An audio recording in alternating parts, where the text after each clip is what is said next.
ഒരാളുടെ ജീവിതത്തിലെ ഏറ്റവും നല്ല കാലം ഏതെന്ന് ചോദിച്ചാൽ മാതാപിതാക്കൾ ജീവിച്ചിരിക്കുന്ന കാലം എന്നാണ് ശരിയായ ഉത്തരം. മാതാവിനെ കൊലപ്പെടുത്തി ഹൃദയം പാത്രത്തിലാക്കി കാമുകിക്ക് സമർപ്പിച്ച യുവാവിൻ്റെ സാങ്കല്പിക കഥ നാം കേട്ടിട്ടുണ്ട്.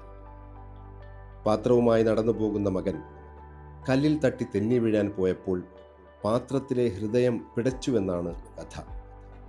ഉപാധികളും പരിധികളുമില്ലാത്ത ഉമ്മയുടെ സ്നേഹമാണ് ഇത് വെളിപ്പെടുത്തുന്നത്. അത് തിരിച്ചറിയാതെ പോകുന്നവനേക്കാൾ വലിയ വിഡ്ഢി ആരുണ്ട്? 3 പേരുള്ള വീട്ടിൽ 2 പേർക്കുള്ള ഭക്ഷണം മാത്രമേ ഉള്ളൂ എങ്കിൽ എനിക്ക് വിശക്കുന്നില്ല എന്ന് ഉമ്മ പറയും. അതാണ് ഉമ്മ. മാതാവിൻ്റെ കാൽക്കീഴിലാണ് സ്വർഗമെന്ന് പ്രവാചകൻ പറഞ്ഞതറിയാമല്ലോ. അത്രമേൽ കടപ്പാട് നമുക്ക് അവരോടുണ്ട് എന്നും അത് ഉൾക്കൊണ്ടുകൊണ്ട് പ്രവർത്തിക്കാത്തവർക്ക് സ്വർഗം ലഭിക്കില്ല എന്നുമാണ് അതിനർത്ഥം.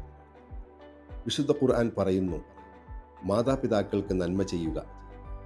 അവരിൽ ഒരാളോ 2 പേരുമോ വാർദ്ധക്യം ബാധിച്ച് നിന്നോടൊപ്പമുണ്ടെങ്കിൽ അവരോട് ഛേ എന്നുപോലും പറയരുത്. പരുഷമായി സംസാരിക്കരുത്.